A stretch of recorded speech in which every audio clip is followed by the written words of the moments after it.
তারেক রহমান সাহেবের দেশে আসা না আসার সাথে সম্পৃক্ত না। আপিল খারিজ, তারেক রহমানের 4 মামলা বাতিলের রায় বহাল। বিএনপির ভারপ্রাপ্ত চেয়ারম্যান তারেক রহমানের বিরুদ্ধে চাঁদাবাজির অভিযোগে দায়ের করা 4টি মামলা বাতিলের বিষয়ে হাইকোর্টের রায় বহাল রেখেছেন আপিল বিভাগ।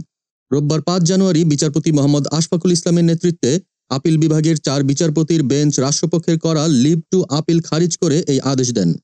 আদালতে রাষ্ট্রপক্ষে শুনানি করেন অতিরিক্ত অ্যাটর্নি জেনারেল ব্যারিস্টার অনিক আর হক। তিনি বলেন, হাইকোর্টের রায়ের বিরুদ্ধে করা 4টি লিভ টু আপিল শুনানি শেষে আপিল বিভাগ খারিজ করে দিয়েছেন। এর আগে গত বছরের 23 অক্টোবর হাইকোর্ট তারেক রহমানের বিরুদ্ধে রাজধানীর গুলশান ও ধানমন্ডি থানায় দায়ের করা 4টি চাঁদাবাজি মামলার কার্যক্রম বাতিলের রায় দেন। 2007 সালে গুলশান থানায় দায়ের করা 3টি এবং ধানমন্ডি থানায় করা একটি মামলা নিয়ে এই রায় দেওয়া হয়। 2007 সালের 27 মার্চ রেজা কনস্ট্রাকশনের ব্যবস্থাপনা পরিচালক আফতাব উদ্দিন তারেক রহমানের ঘনিষ্ঠ বন্ধু গিয়াসউদ্দিন আল মামুন সহ অন্যান্যদের বিরুদ্ধে চাঁদাবাজির অভিযোগে গুলশান থানায় একটি মামলা করেন। একই বছরের 4 মে সৈয়দ আবু শাহেদ সোহেল একটি চাঁদাবাজির মামলা করেন। এছাড়া 8 মার্চ ঠিকাদার আমিন আহমেদ ভুইয়া দ্রুত বিচার আইনে গুলশান থানায় আরেকটি মামলা দায়ের করেন। ধানমন্ডি থানায় মীর জাহির হোসেনের করা মামলাটি গিয়াসউদ্দিন আল মামুনের বিরুদ্ধে।